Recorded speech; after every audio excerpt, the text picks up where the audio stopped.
Welcome to my channel educational boost. मैं हूं पुतुल कुमारी और आज मैं आप लोगों को 101 भारत की इतिहास, ठीक है, जिसकी chapter wise important question answer करवाऊंगी। मैंने हर वीडियो में बोला था कि मैं कुछ इंपॉर्टेंट क्वेश्चन करवाऊंगी, तो मैं इसमें चैप्टर 2 से चैप्टर 5 तक के क्वेश्चंस इंपॉर्टेंट जो भी है, जो एग्जाम में आ सकते हैं, वो क्वेश्चन को कराऊंगी। तो बिना टाइम को वेस्ट किए वीडियो को स्टार्ट करते हैं। और वीडियो को स्टार्ट करने से पहले जो भी मेरे चैनल में न्यू है वो मेरे चैनल को लाइक शेयर एंड सब्सक्राइब ज़रूर करें और कमेंट भी करें। तो पहला चैप्टर इकाई 2 हम पढ़ेंगे, ठीक है, प्रागैतिहासिक काल। तो इसमें बहुत प्रश्न कुछ होते हैं बुक्स में जो, तो पहला हमारे यहाँ पे जो क्वेश्चन है वो क्या कहता है, इसको समझने का कोशिश करते हैं। पाषाण युग को कितने भागों में बांटा गया है? प्रागैतिहासिक के उद्भव के बारे में कुछ पंक्तियां लिखें। पहला इसमें दो क्वेश्चन है, ठीक है, कि पाषाण युग जो है उसको कितने भागों में बांटा गया है, और जो इसमें प्रागैतिहासिक काल है उसके बारे में हमें कुछ पंक्तियां लिखना है। तो सबसे पहले पाषाण युग काल जो है उसको 3 भागों में बांटा गया है, ठीक है। प्राचीन पाषाण युग काल में, दूसरा मध्य पाषाण युग और नवीन पाषाण युग, ठीक है, याद रखिएगा 3। अब हम बात करते हैं कि प्रागैतिहासिक के उद्भव में निम्न प्रकार की से हुई है। तो कैसे हुई? पहला, प्रागैतिहासिक का जन्म 1859 में हुआ है, जब उत्तरी यूरोप में लंदन की रॉयल सोसाइटी, ठीक है, रॉयल सोसाइटी के सामने विलुप्त प्रजाति वाली जंगली मवेशियों और अन्य बड़े स्तनधारियों की हड्डियां से बनी प्राचीन पत्थर के औजार के जीवाश्मों की दृष्टि यानी पुष्टि की गई। तभी तो वहाँ क्या हुआ, प्रागैतिहासिक का उद्भव हुआ। दूसरा है कि सर जॉन लुबॉक, ठीक है, सर जॉन लुबॉके जो थे उन्होंने अपनी पुस्तक प्रागैतिहासिक, ठीक है, इनकी जो एक पुस्तक थी प्री हिस्ट्रिक टाइम्स, जिसमें 1865 में प्री हिस्ट्री में प्रागैतिहासिक नामक एक नए विज्ञान के जन्म की बात कही थी। तो इस प्रकार से प्रागैतिहासिक का उद्भव हुआ था। अब हम क्वेश्चन नंबर 2 को देखते हैं, ठीक है। हमारा क्वेश्चन नंबर 2 जो है वो क्या कहता है कि भारतीय जो थे वो निम्न पुराण पाषाण युग की मनुष्य सांस्कृतिक परंपराओं की चर्चा करें। यहाँ पे बोला जा रहा है कि निम्न जो है पुराण पाषाण युग और जो मुख्य सांस्कृतिक परंपराओं के हैं उसके बारे में चर्चा करने। तो पहले सोहनियत और असूलियन, यहाँ पे दो आते हैं संस्कृति जिसका नाम है सोहनियत और असूलियन। इसमें क्या होता है कि इस परंपरा के अस्तित्व को भारतीय उपमहाद्वीप के ऊपर पश्चिमी क्षेत्र में 1939 में कैम्ब्रिज विश्वविद्यालय के टी पैटन्स और थेल विश्वविद्यालय के HD टेरा द्वारा पहचाना गया, ठीक है। इसमें अपने क्षेत्र में अध्ययन फील्ड स्टडी के आधार पर उन्होंने सोने नदी का भी 5 सोपानों की एक श्रृंखला की पहचान की और सिंधु जल निकासी प्रणाली का हिस्सा था। उसके बाद है भारतीय मध्य पुराण पाषाण काल के किन्हीं 2 स्थलों पर चर्चा करना। तो पहला था राजस्थान में दिदवाना और दूसरा राजस्थान में बुद्ध पुष्कर। तो आपने जब इस वीडियो को अच्छे से देखा होगा तो उसमें मैंने राजस्थान के दिदवाना के बारे में ऑलरेडी बताया है और राजस्थान के बुद्ध पुष्कर के बारे में, तो इस दोनों के बारे में आप अच्छे से लिख सकते हैं। अब हम आते हैं बोध प्रश्न 2 में।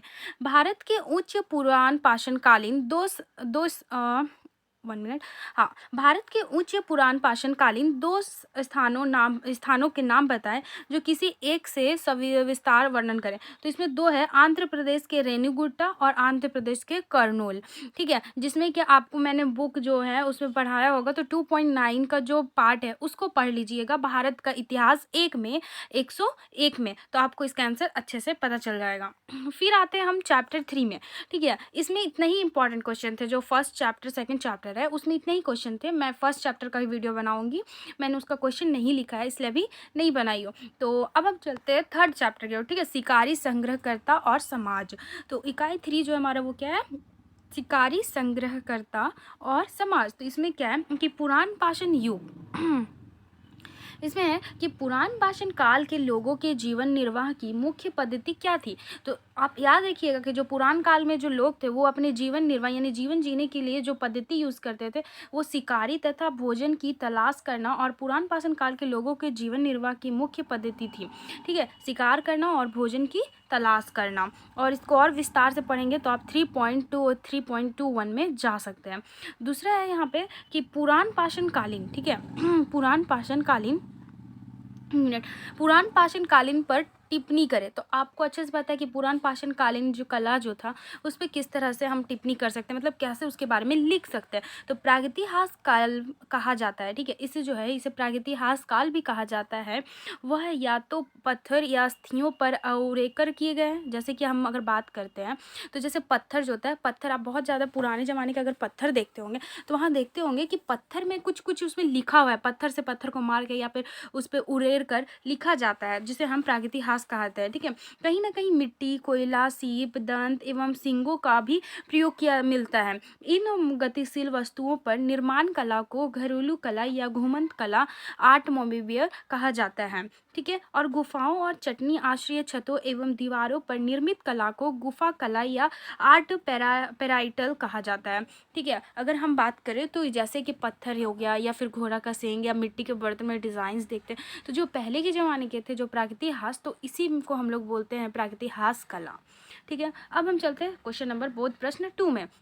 हमारे क्वेश्चन में ये भी पूछ सकता है कि भारत के 2 प्रसिद्ध पाषाण कला स्थलों की चर्चा करें। मतलब आपको यहाँ पे भारत के 2 प्रसिद्ध पाषाण कला स्थलों पर चर्चा करना, लिखना है। तो सबसे पहले हम पढ़ते हैं मध्य प्रदेश में भीमबेटका और सतपुरा में पंचमंडी, ठीक है। पंचमंडी और भीमबेटका जो है ये हमारे भारत के 2 प्रसिद्ध पाषाण कला स्थल हैं, ठीक है। जिसमें पाषाण कला वृत्तीय रूप से उत्तर, पश्चिमी, पूर्व और भारत के दक्षिणी भागों तक सीधे लद्दाख से लेकर जम्मू कश्मीर, मणिपुर, हिमाचल प्रदेश से तमिलनाडु और केरल से विस्तृत है, ठीक है, फैला हुआ है। यानी कि जो ये है ये मणिपुर से लेकर हिमाचल प्रदेश, तमिलनाडु से केरल तक पूरा बहुत बड़ा विशाल तरीके से फैला हुआ है। लेकिन अधिकतर पाषाण कला के स्थल जो है वो मध्य भारत में ही है, मुख्यतः छत्तीसगढ़, झारखंड, मध्य प्रदेश और उड़ीसा में। ऐसा इस क्षेत्र के अनूठे भौगोलिक पर्यावरण के कारण है, जिससे कि मध्य भारत जो है वो पठारी क्षेत्रों में प्राचीन मानव संस्कृति के विकास को मदद करता है, जहाँ पाषाण कालीन मानव का विकास हुआ है। सबसे अधिक संख्या का पाषाण कला स्थल है, ठीक है। यहाँ पे हम लोग सबसे अधिक जो है वो पाषाण कला स्थल है। क्वेश्चन नंबर 2 जो है वो कहता है, हमारा क्वेश्चन नंबर जो 2 है वो क्या कहता है कि भीमबेटका के पाषाण कलाओं पर किन नमूनों को प्रभुत्व है और अन्य किस प्रकार का भाव निहित होता है।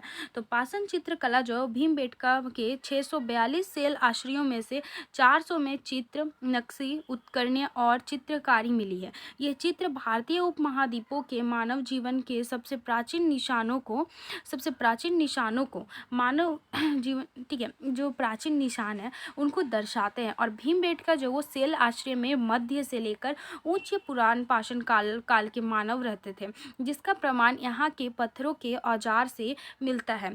इन क्षेत्रों में पुराने समय से आदिवासी आज भी रहे आ रहे हैं। इन जो क्षेत्र है, ठीक है, भीमबेटका में यहाँ ज़्यादा लोग कौन रहते हैं, तो वो है पूरा, मतलब यहाँ जो रहते हैं वो आदिवासी लोग होते हैं, ठीक है। तो हमने इकाई 3 का भी सारे क्वेश्चन को देखा कि क्या क्या इंपॉर्टेंट क्वेश्चन हो सकते हैं और किस टाइप से पूछ सकता है, ठीक है। तो अब हम बात करते हैं चैप्टर खंड 2, जिसमें इकाई 4 नवपाषाण काल, ठीक है। नवपाषाण काल में क्या था इसके बारे में आप जानते हैं। तो सबसे पहला बोध प्रश्न 1 को देखते हैं। यहाँ क्या था कि नवपाषाण क्रांति की अवधारणा पर संक्षिप्त चर्चा करें कि नवपाषाण काल जो था उसमें क्रांति हुई थी, उस पर क्या हम लोग जानते हैं, तो उसके बारे में जानेंगे। तो प्रारंभिक में अभिनूतन काल कृषि, पशु पालक संस्कृति विकास को 1941 में वी गार्डन चाइल्ड ने नवपाषाण क्रांति का नाम दिया, ठीक है। जो वी गार्डन चाइल्ड जो थे वो नवपाषाण क्रांति का नाम दे दिया और नवपाषाण और ताम्रपाषाण युगीन संस्कृति को उनके अनुसार खाद्य उत्पादक और अर्थव्यवस्था में जाना गया था। फिर है हमारा शिकार संग्रह प्रणाली से कृषि तक संक्रमण के बारे में परिचर्चा की मुख्य विशेषताओं पर चर्चा करें।